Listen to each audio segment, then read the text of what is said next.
is going on, everybody? He is I am him. It's your main man, Chi, and this is another edition of So in the Meantime. This time, it's a little different. We kind of took a step away from the Laugh at My Pain. The third part will be dropping, will be coming out. We just have to get everything situated. Plus, we got to see what's going to happen, since that time. And I'm waiting for the Red Table Talk because I want to see what they're going to do with that. But I have... If y'all know, y'all know. I have my little brother, but according to the people at our school, you are more of a son to me. I mean, listen, if I was by myself this year, I would probably have dropped out a month ago. So that would be apropos. That would not be far from the truth. If you're my father, then Joanna's my mother. So, I mean, it's not far from the truth. Senior year is hard, guys. It's tough. It's tough, but I mean, we don't have that long. 5 weeks. Yeah. Holy shit. 5 weeks. It does not seem it seemed far away. It seemed far away for like 3.5 years, but now it's this semester all of a sudden. Right in your face. Well, I mean, after break, it hit me like, oh shit, like we got like a month, maybe month and a half to go. Like for me, last semester I was doing the same thing. I was dividing them by checkpoints of time in relation to superhero movies that came out. Like last semester, it was Shang-Chi, it was Eternals, and it was Spider-Man. Spider-Man was the end of the semester. Eternals was like the midway point, and Shang-Chi was the start of the semester. And this year, it's not really the same because the first movie was the Batman. It was in March, which is kind of the beginning. And then Morbius was during spring break. And Doctor Strange is going to be slap dab at the end of classes. So we got past the Morbius checkpoint. We're getting to that Doctor Strange checkpoint. So, if things can move along, them research papers will disappear real quick by May 6th, hopefully. I doubt it, but I mean, if you get the papers done like now, then you don't have to worry about it. You see, the thing is, the problem is, there's a certain, things and, so like I kind of, exactly, Okay, we understand. Cool. Oh, Jesus. Jesus. Speaking of movies. You mentioned how you timestamp the semester based on movies. This year has been very fortunate that way, yes. And today, April 18th, to be exact, they released the trailer for... This morning, in fact. This morning, while we were in class, they released the trailer for the new Thor movie. Yep. Love and Thunder. Yes, sir. What did you think of the trailer? Once again, it's a good trailer. I feel like these Marvel trailers are always good. Because trailers, at least a teaser, so I guess it's not a natural trailer, but in essence, they're supposed to invigorate the audiences. They're supposed to make you invest some kind of emotional appeal, whether it's hype or just curiosity. And for me, it did both because me and superheroes, it's my thing since I was a child. And I mean, Chris Hemsworth as Thor, it's a Robert Downey Jr. Iron Man-esque match made in heaven. So seeing him bring the character back after what seems like, actually, it is a 4-year hiatus. Holy crap. Or 3 years, excuse me. But, seeing him in the Guardians-esque world, or with all that color and vivid imagery, just like Ragnarok, it's looking quite beautiful. And I saw him kissing some blue-haired chick. I don't know what that was about. That was sick, I guess. You see Valkyrie in her suit leading New Asgard. Oh, okay. I'm interested to see what kind of socio-political storylines they got going on there. Right. I think the teaser did a good job of showing what's to come. Although I know you have a gripe with like 7 seconds of the teaser. the last 7 seconds of the teaser. Yeah, I know. I slightly agree. It's just seeing. Okay, if you want to show Mighty Thor, cool. I have no problem with that. I have no problem showing Natalie Portman's character. Natalie Portman. Jane Foster. Yes. I have no problem if you show her. Just don't show her with the hammer. That's in the teaser. It's not a spoiler. It's not. It's in the teaser. It's not. And by the time this episode airs and this video is out, you should have seen the damn trailer. True. It's for me. It's not as bad. Anime fans will know this one. It's not as bad as the Dragon Ball Super Broly movie. Like there in the thumbnail, you see Gogeta, which is the fusion between Goku and Vegeta, and like no one knew that was a thing in the Broly movie. That was bad because like the movie's about 3 characters, and all of a sudden you see someone that no one that saw coming from like a mile away, hasn't been seen since '92, and all of a sudden, boom. So it's not as bad as that. Like in the thumbnail, you see him. Like imagine if you saw her in the thumbnail, then we have a problem. But like, yeah, it's still it's a bit of a shame. But if anything, we could take it as a sign that there's more to come from that. I get it. Like if that's the littlest you've got about her, you got it, Chief.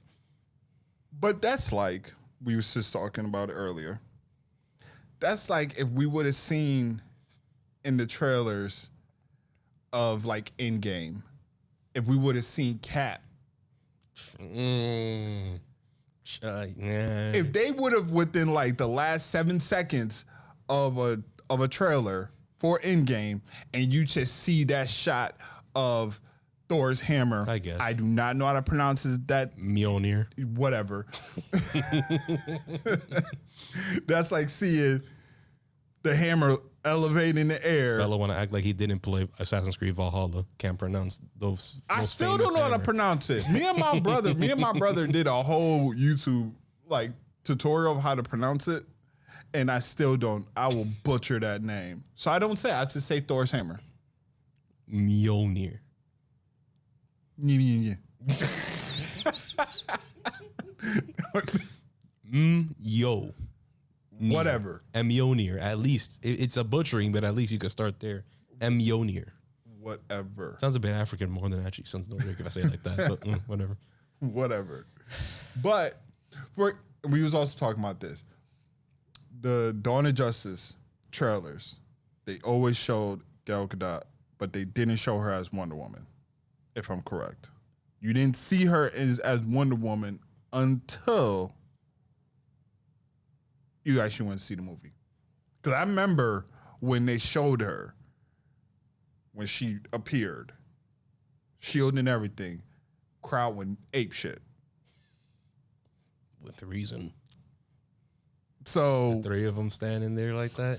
Right. In the dust. Right. Epic. Sick. Epic. Leave those little moments to get that live reaction, to get that, oh my God, listen. No, I don't disagree. It's just, I'm going to take it as a sign that if that's the littlest of her you got, then we should get rocked for that movie. Because from what I know in the comics, I don't know how much of it's going to translate, but I'd rather not say too much for people who are like the movie who aren't necessarily comic fans. I won't reveal too many details, but like her side of the story is not tragic, but it's certainly moving at the very least. Yeah. It's a little Deadpool-y, but I'll stop there. Well, I mean, Marvel's always been good at mixing.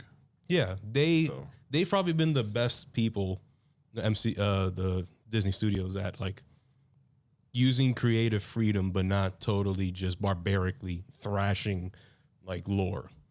Like DC. I'm actually. I refrain from that. I plead the fifth. Like I'm actually more fine with creative freedom as long as it serves a purpose and it works well.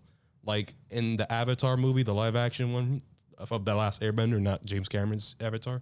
Like what the firebenders need, like to actually have fire present to shoot it. That's a bummer because then the whole thing is about the Fire Nation being independent and being the big baddies because they don't need resources. They can use themselves. And in the movie, they're like in the middle of an iceberg and they're relying on torches to firebend. It's just dumb. So like that's creative freedom working against the movie. But in most instances, when fans complain about creative freedom in like Marvel movies, it's like a bit tacky. Like, so what if Cap gets the hammer without doing the trials necessary from like beforehand? Like, we knew he was going to do it from Avengers 2. It was only a matter of time. So don't worry about it. So what if Peter Parker's identity gets revealed? No Way Home spoiler, sorry. In the way it did, it was going to happen. Do you know how incredibly smart Marvel or Disney and Marvel Studios is? I mean, they've got some marketing geniuses at the very least. So, and this is what I'm talking about. So I haven't seen anything recent post No Way Home. No Way Home, right? So it's not that many movies actually. It's not, but even in the shows, like I guess in the shows when they show the Marvel Studio thing pop up, the graphic, they took Peter Parker away because when Strange put that curse on him and nobody remembers him now, they even done it with that portion of it. It's still a beautifully tragic ending. Oh man, and I guess more people are going to be happy with that ending because everybody loves Peter Parker being the poor high schooler. Yeah. Like his attachment to Tony Stark. I know a couple friends of mine, Kyrie, has a huge issue with like how like 1 and 2 are basically Peter's love letters to Tony, one while he's alive and one while he's dead. So I know 3 he loved because he's finally becoming independent from him. My only thing is that relationship is how he gains his independence. Like, there's no... First off, we finally managed to create an anchor for Peter Parker without Ben, Uncle Ben, which has just been this overused tool since the beginning of time, or just Sam Raimi's time anyway. Who's directing Doctor Strange 2, by the way? So expect some kind of throwback or callback to those movies. But yeah, like just seeing Peter Parker at the end sort of just make his own suit from that like sewing machine inspired by Andrew Garfield and Tobey's look, with that glowing blue, almost like a Magic Mike kind of glitter on that. Oh, and seeing that GED at the end made me cry, man. God damn. R.I.P. Your image, anyways. You're still alive, but yeah, you're kind of missing out. You're kind of missing out because Moon Knight is low key sick. It's not that I'm missing out. I just don't have time. Yeah, I'm sacrificing some of my A's to. I'm lying. I'm not sacrificing. It's just whatever free time I have from waking up that I'm not ready to do work on. I'm probably on like watching movies or something. It helps that one of our classes, we literally analyze and do works based off of media we consume. That doesn't hurt, surely. I ended up doing my second think piece for one of our classes on Captain America Civil War. Got me my best grade in that class yet. So I'm probably gonna do something similar again.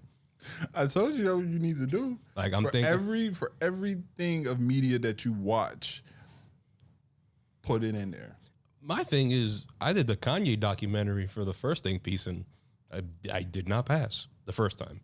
The corrections helped me pass it, but and I enjoyed that doc. So clearly, me enjoying the media I watch is not enough of a prerequisite to take out some good notes on that. I'm thinking for my third piece and my research paper, either Assassin's Creed, the series, since I've been playing through Assassin's Creed 3 and then Odyssey and Valhalla eventually, or maybe like a couple, like maybe one of the whole series of Marvel, like either Iron Man 1 through 3, although I don't really like 3 that much. So maybe more along the lines of Avengers 1 through 4 or Spider-Man 1 through 3. I'm not too sure. If I'm you, I will go with what you're most passionate about, which would be Spider-Man. Well, yeah. Spider-Man or Witcher, but Witcher 3 is... I feel like that one will be hard for me to do a paper on. This is why I'm telling you that you should do it on Spider-Man. I'm also slightly afraid that my Spider-Man paper will be kind of similar to the Captain America one, where it's like I'm talking about how the in-world fictionalized media portrays the theories we talk about in class through what they do with the Avengers, or in that case, Spider-Man. Did you talk about...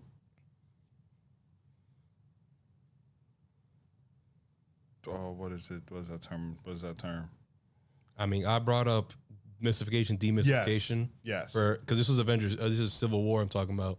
So and remember how they showed the clips of like Sokovia, DC from Winter Soldier, New York from Avengers, and then in the beginning of Civil War, the bombing in Lagos. Yeah, I used that scene, and I talked about how like the imagery was like bothering Wanda, and it made Cap say, "I stop you stop with this, like you're killing her," and like I used that scene and I juxtaposed it with the image of her watching TV while the announcer's talking about who gave Wanda this much authority to wander freely about, and I compared it with how like in the first movie, like, oh my God, the Avengers are our savior. I think I sold it well there. I think that comparison, I think it did me justice. So I'm probably gonna do something similar for that third paper. Not too sure, but pretty confident that's the way to go. I think that's how you should do it. Whatever that gets me to graduate, man. Anything. Oh, I can't speak in this voice because then I'm gonna be tempted to whip out the mask. You don't have the mask. Audience, I have this sick mask. It's a beauty. It's a marvel.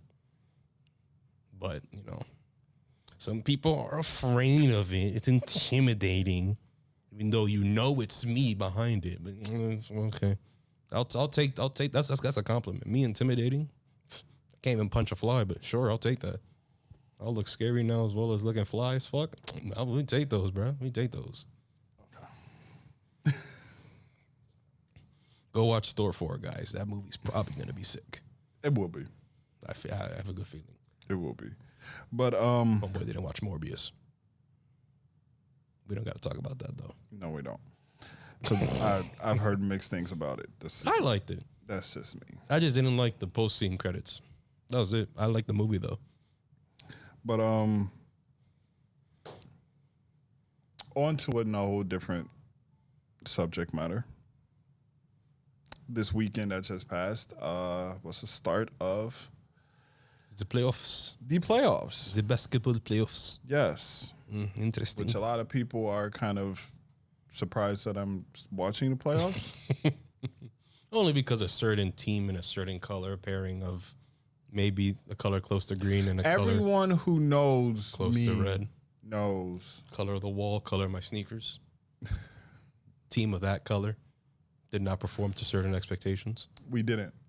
It was very funny because I was at my brother's house for Easter yesterday, and his father-in-law, who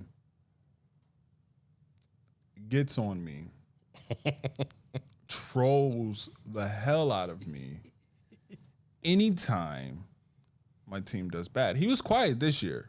He was quiet. And then I found out why. It's because of Melo. Because he's a Melo fan. And he was like, I was rooting for y'all. You notice I didn't say nothing because he came in and he was like, yo. And he did the same thing. Shout out to my boy Mark. He did the same thing Mark did to me on Saturday when I was at the barbershop. And Mark was like, what time's y'all ain't got a game. He's a Celtic fan. He's a Celtic fan.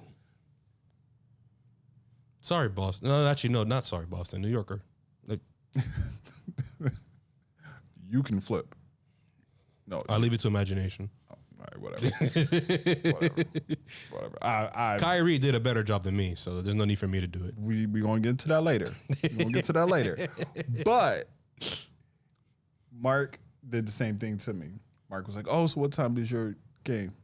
And I was like, "Fuck you, kiss my ass, just kiss my ass." He did the same thing. He's like, "Oh man, so what's that?" He's like, what time Lakers play?" And I was like, "Same time Knicks play." He was like, Bro. "All right." And then he told me, like, he was like, "Yeah, I've been quiet." I was like, "Yeah, I know. I was waiting." I was like, I knew the last game of the season not the last game, but like 3 games before the end. Yeah, when we are officially eliminated from playing.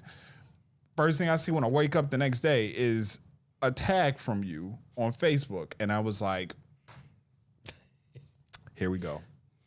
Here we go. And, you know, he said, but then, you know, yesterday he was like, yeah, you know, I was kind of quiet because I was actually cheering for y'all this year. And then I thought about it. And I said, that's why we weren't doing nothing. I didn't say this to him. If you have, Maurice, Reese, if you happen to see this, I've thought about that. That's probably why, because bad juju like you. I told him before, I said, he started cheering for the Nets. Nets didn't do nothing. It's like one of those people that once you start cheering, like once you hop on the bandwagons, there's certain people that bring this bad energy that just fucks up the whole thing. Drake.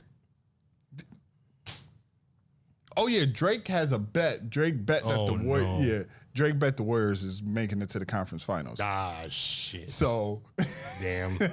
as long as the Warriors beat the Nuggets, I don't care.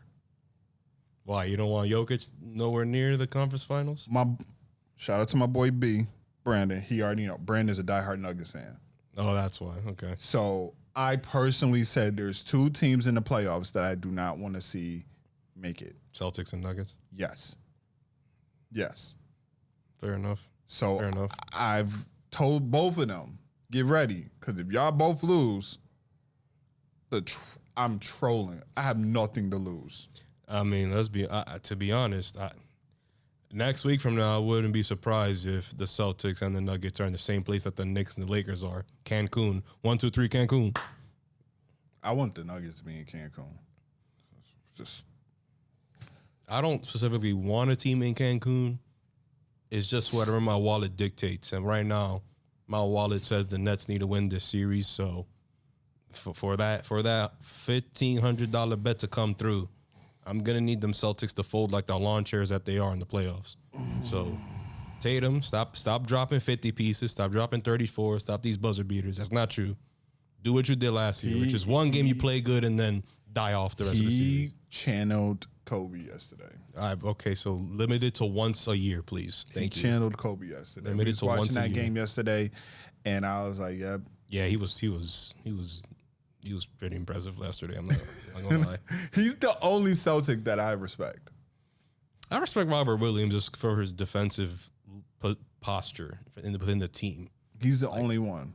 And then Tatum, obviously, he's just the best player on it. I mean, Yeah. it was whatever. Nah, but that game was it was a shame that KD couldn't come along for the Kyrie ride because that roller coaster was tripping. He was dealing. Listen. He was bending that Celtics defense all he wanted to. Listen. But the team couldn't break the defense, unfortunately. I strongly feel like, and just letting y'all know right now, I should have gave y'all the disclaimer earlier that we're not touching no subject matter other than sports. So if you want to hear more, sorry.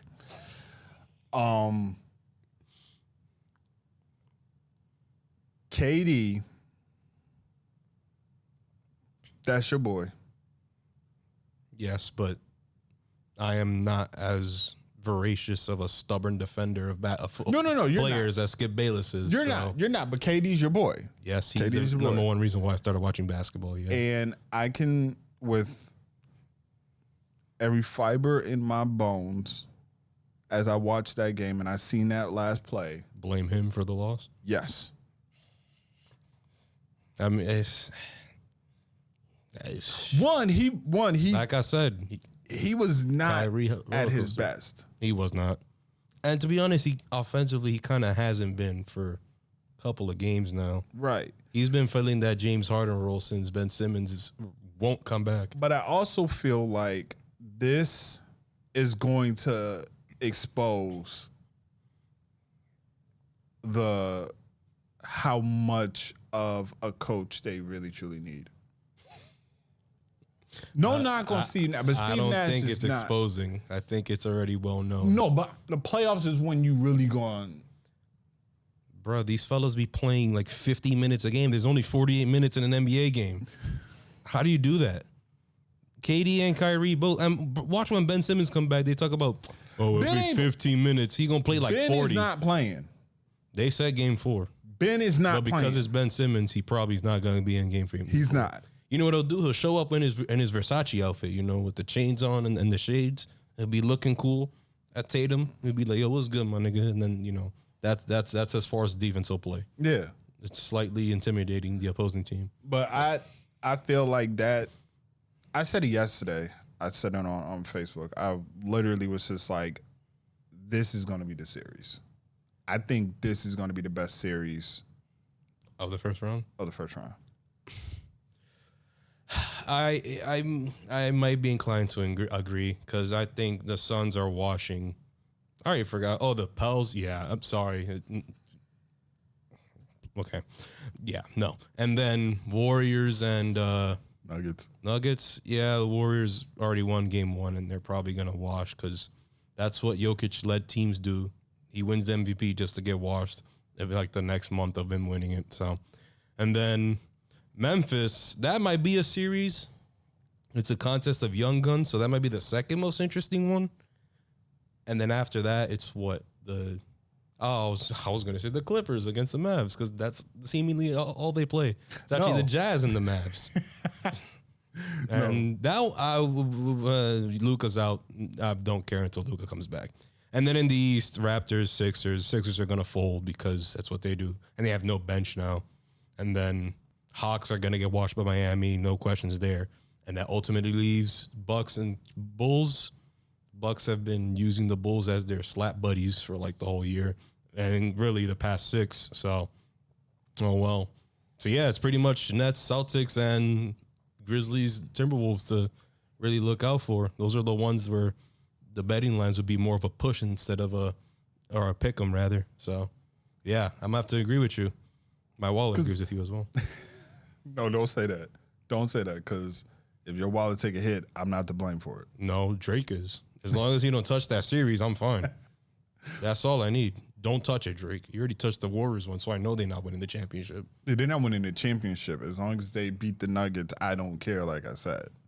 But I really want to talk about the Boston-Brooklyn series just because I want to talk about an issue that has been going on in the NBA for some years now. Yeah, started with the Utah joint, if I know where you're going. Started with the OKC Utah, which fiasco. Which is the fans. Yeah, then it started with Utah.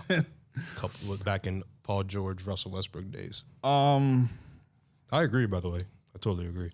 For those that are unaware, who don't know, haven't seen the news or watched the game 1, it was, and if you don't know the storyline with Boston and Brooklyn and Kyrie going against his former team. Kyrie has... Charles loved those days. I did not love those days.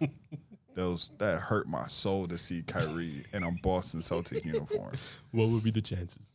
But we all know the history with Kyrie in Boston. Kyrie has made it very crystal clear that he dislikes the Celtics or the fan base. Not all the fans. He said it in his press conference yesterday. But at one point, I don't know if you've seen when he was coming into the locker room. Did you see that footage? No. So he was coming into the locker room, and I want to say it probably was halftime.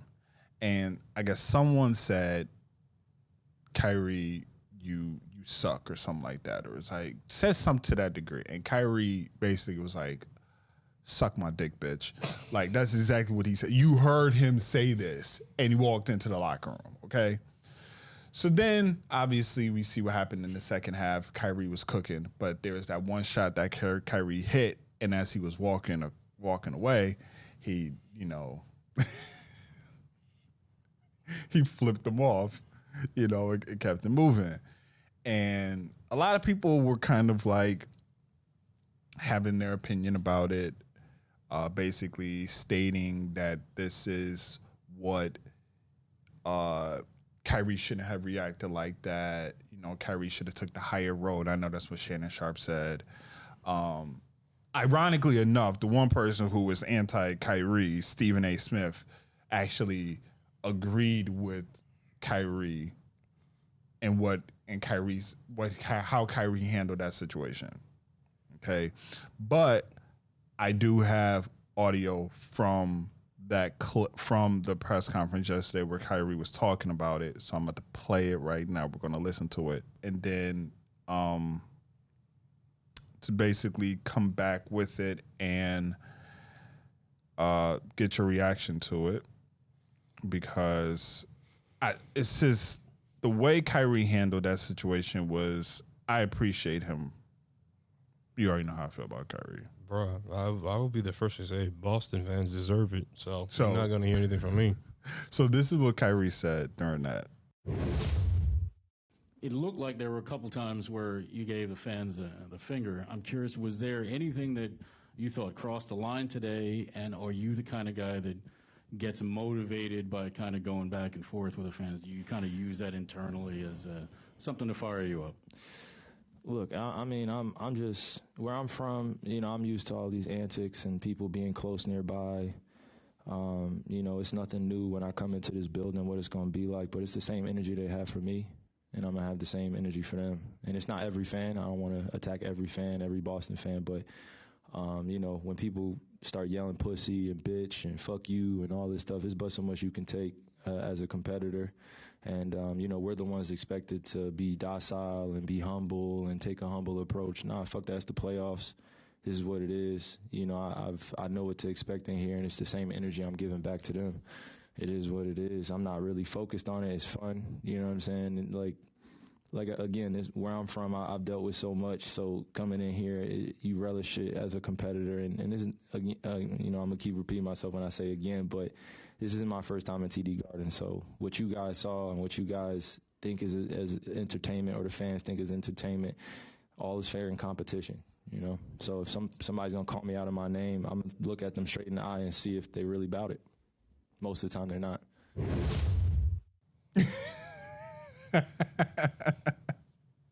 Calling you out, Boston fans. But hey, like I said, Boston fans deserve it. Y'all guys, y'all fellas in baseball were the last to integrate. So, and not to mention, y'all fans even after integration still be saying some wild. So, They do. They do. I mean, yo, first, I mean, that's the one thing you got to appreciate about both Kyrie and KD, that there's some intellectual folks.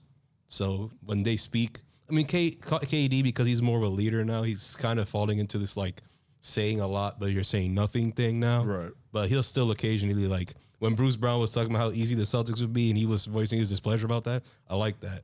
Like KD, I mean, and Kyrie, especially Kyrie now, him fighting back, he's not like abrasive. It's I find it charming because it's like, it shows that like, it's not rattling him, but he's noticing it and he's using it positively. Yeah. And again, the fans deserve it. So fuck you guys. And I'm not surprised Shannon is not a fan of it.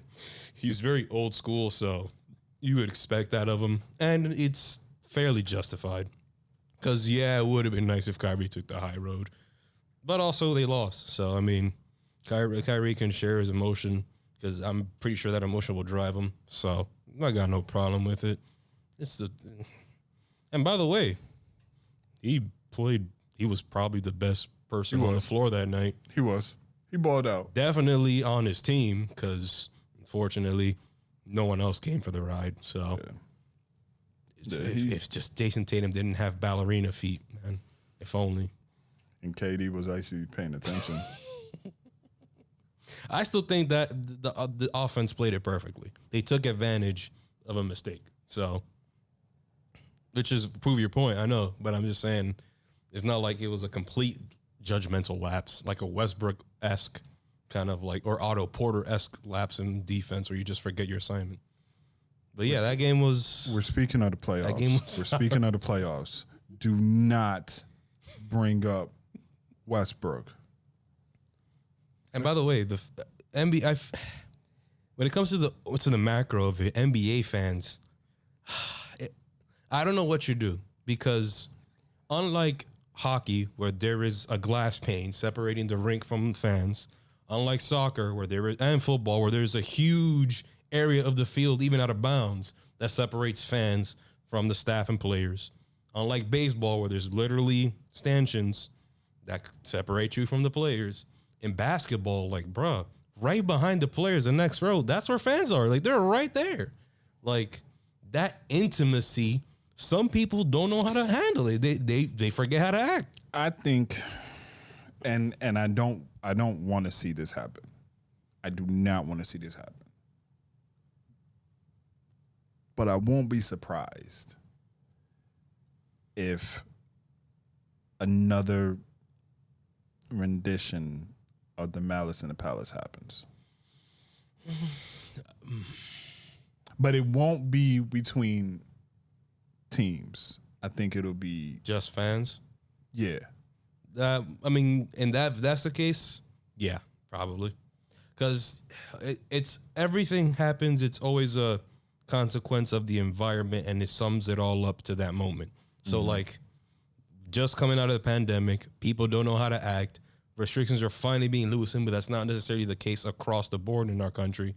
And then already cities like Utah and Boston have had histories of having riley fans, to say the least, and Philly to a lesser extent. They're just crazy fans. They're not necessarily, Philly fans, that's his, like, Philly fans aggressively disrespectful. Yeah. Like, They're not like that. people expect to see that They have from high Philly standards. fans. You know? Yeah. Like, I always tell the story to whenever I speak on Philly fans. Like, I went to Philly twice. And the one time I remember, I got there a Monday, and it was a Monday night football game against the Cowboys. It was the Monday night game where Donovan scrambled for like 10 minutes and threw that bomb. I think it was to Freddie Mitchell. That Monday night game against the Cowboys, I remember it. But the next day, I'm in the car, and my girl at the time was driving, and we're listening to the radio, and it's a talk radio, so it's, they're Philly fans, they talk about the game and all this, and then a fan who I believe lived in Philly was a Cowboys fan, and started like talking about like dogging the Eagles. The DJ was like, I'm going to find you, and the city of Philly is going to whoop your ass out of Philly because you are a Cowboys fan. How are you walking the streets as a Cowboys fan in this city? Like, I was sitting there listening. I was like, is this legal to be saying this on the air? Like, Threatening someone on public airway. like, are you serious? She was like, this is how they give it up. Like, feel like we don't play when it comes to our sports. And I get it. But there's certain levels of like, By the way, none of that was flat out disrespectful. right, it wasn't. But now it's just, it feels like these fans, and I've heard numerous people say it. I've heard like Shannon Sharp and everybody say like the fans feel like because they paid these tickets, especially when you're like courtside, that you feel entitled to Elephant in the room, or something that's on the nose. 90% of the people who buy these tickets and are in these stadiums or of a certain complexion that is fairer than ours. And it's crazy because I remember when I was watching the game yesterday. And they did a wide shot, like they did a pan of the sideline of the Celtics. And it's just nothing but white people. And I'm sitting there like, They're the only ones who feel entitled to gaining some immature amount of access to a player than any other person would. And it's ridiculous. I still remember the fellows who was threatening Ja's parents at his first playoff game a couple years back. Or that might have just been last year, actually. It was. And then obviously the Knicks spitting on Trae Young because he was a villain in the city. Shut the fuck up. Like the spitting and the popcorn thing with Russ. Yeah. That was ridiculous. Someone else is Utah and Boston, bro. No, but it's someone Utah else and is, Boston. someone did something. It was during the Charlotte Let's not forget Atlanta game, the playing game. And I forgot dude from Charlotte. He was leaving and he threw. It's a Beasley. No, a Monk. No, I think it's what's his name? Is the Bridges brother, wasn't it? Yes. It's Miles. There you go. Yeah, and he threw something and it hit a young girl, and he was like, "Somebody let me know who that fan is. Like, somebody give me that fan's information because he, But it was somebody heckled him as he's leaving. Like, you just can't say these certain things. Or do. Do is probably the one that's more egregious. Because I remember in the NFL something happened. Don't forget the one with the woman who got her 15 minutes of fame with LeBron at that Indy game. I think that was last year, though. Yeah. That one, like, come on, bruh. Yeah. For what? We won't know the next shit she was saying, but, I mean, considering the way she was looking at laughing at LeBron, it was probably some shit she knew she shouldn't say, and she was trying to laugh it off. And then on top of that, remember the bubble game in the bubble when it was no, it wasn't the bubble, but it was like when they had like hardly any fans in the crowd. That one year, first year post. It's the last bubble. year. Yeah. And they was playing the Cavs, and Bron missed that buzzer beater. And I guess somebody from the Cavs organization was on the sideline, and he heckled Bron, and that's when Bron fucking went off the second half, and it kept staring at him. I don't know the solution to this, unfortunately, because it's on a massive scale. It's not individual or it's a community. This is a societal impulse for some people to respond to their ability to watch these games. And like I said, it's way more intimate than the other sports. And like that comes with more responsibility. It's akin to like when you're on a plane and you're on the emergency seats and the stewards will tell you like, yo, like if you're going to be on these seats, you have the added responsibility, although you didn't really consent to it. You kind of did when you got this ticket, that you're going to have to like help out, like arranging the escapes if like something goes wrong with the emergency exits. Mm-hmm. If you're going to be that close, you have to understand the assumption of the risk that you're going to get hit with a ball. Just as much as you're going to get hit with a ball or a player's going to run into you for a hustle play, like don't be the asshole that like disparages these players and insults them, and by extension insults the NBA by showing your entitledness and lists you to wild out and like touch players when they clearly did not consent to it. Like just it's common. You would think it's common sense. Apparently, it is not. My apologies. Yeah, it's a shame, but I don't have an answer because it's not something you like. You can't just put a glass pane. Like then it's just gonna look stupid in an NBA court. And it's like it is, and it's going to hit a point where, unfortunately, you might be right. I don't think it'll be as egregious as Malice in the Palace. No, because Malice in the Palace was, we all know, that was between two teams who already had bad blood, and then it just spilled over to that. But I think what's going to happen is I think that somebody is going to say the wrong thing or do the wrong thing, like grab a player, do something like that, and they're going to grab the wrong player. They're going to grab the wrong player, and then it's going to be a wrap. And it's going to be ugly. I don't wish this. I do not wish this, because it would just be a black eye to the sport that I love and the league that I love. It's a shame. Fans, do better. Do better. Yes. You don't know it, but you represent every single person who's not in the stadium just as much as you do those who are inside. So please do better. Yes. But what if white people listen to me? So what do I know? I do have a question though. I was asking my cousin about this. Shoot it. Have you ever seen a number one seed not get as much hype as Miami is?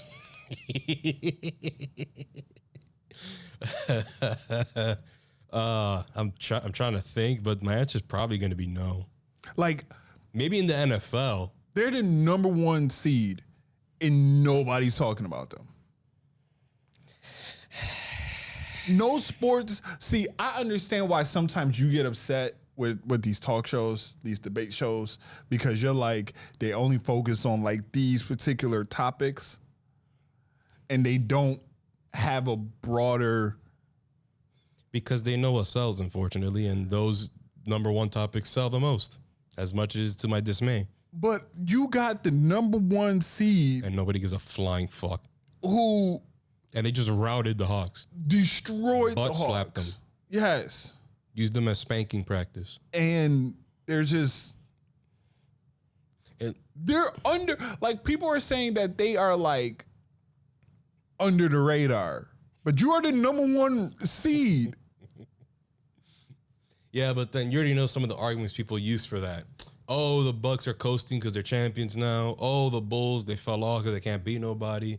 Oh, the Nets, and the only Kyrie and Harden was there the whole time, or Simmons played. So, that's part of the reason why a lot of people feel like they didn't earn it, even though they obviously did because they played well enough to be there.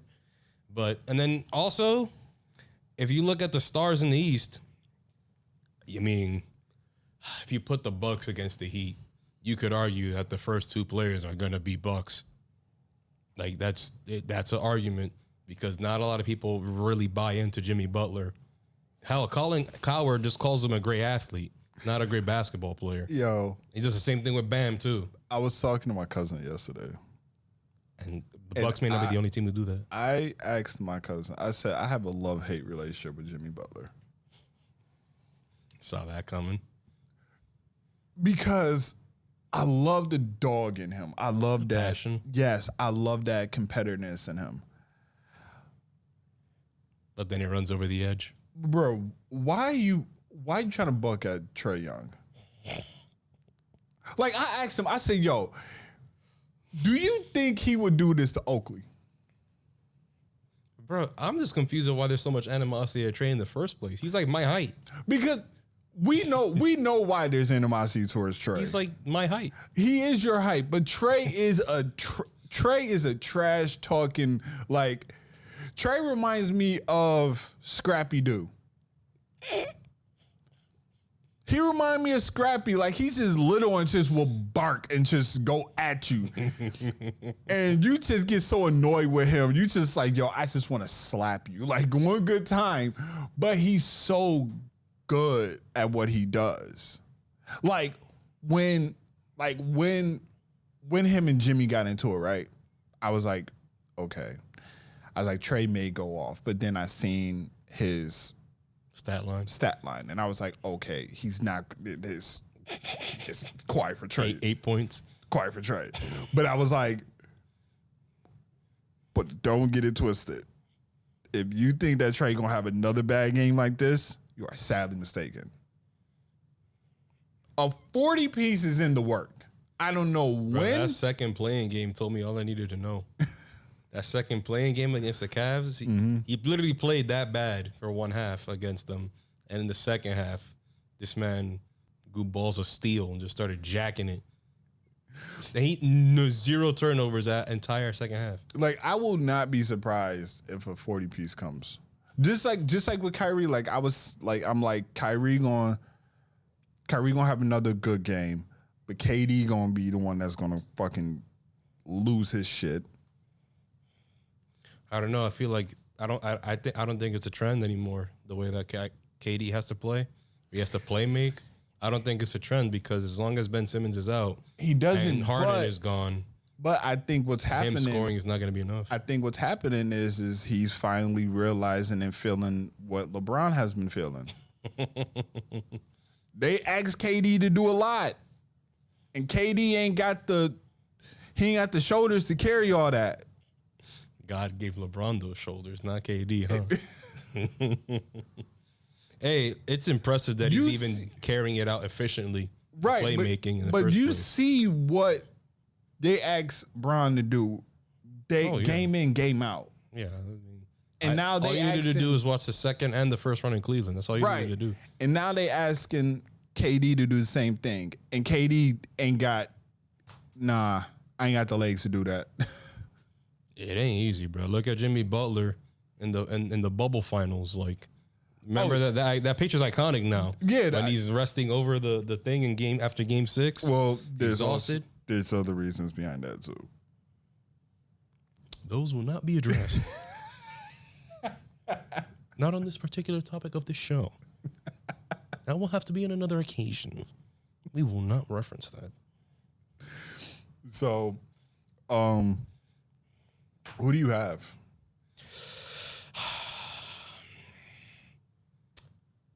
I said last year that the Suns had to win because I did not think Chris Paul would get another opportunity to win a ring.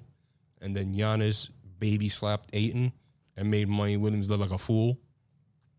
Because, by the way, Chris Paul said to do the wall. I don't think the wall works anymore because Giannis is actually shooting the ball now and has a mid-range game. It's scary. And he's respectable from the 3. Respectable enough you have to respect it. He's not Curry. It's scary now.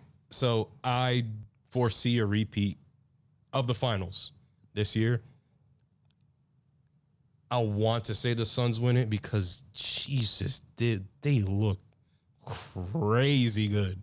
Like, and they're insane. And I've been a Chris Paul fan since like the Clippers years, especially the Clippers years. A little before, but definitely during the Clippers run because Chris Paul I just love how he plays. So, and then like no one expected the Thunder to do anything when he got traded there. That was supposed to be a rump in the end of the road, and he took the Rockets to 7 in the bubble. So I'm a massive Chris Paul fan, and also he's for all 4 teams he set their franchise records in wins. So that he was literally had more wins than Charles Barkley's Suns did when they went to the finals.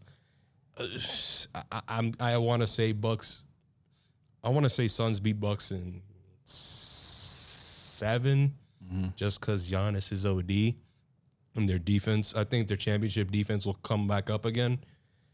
But I mean, a dark horse, it would probably be the Nets.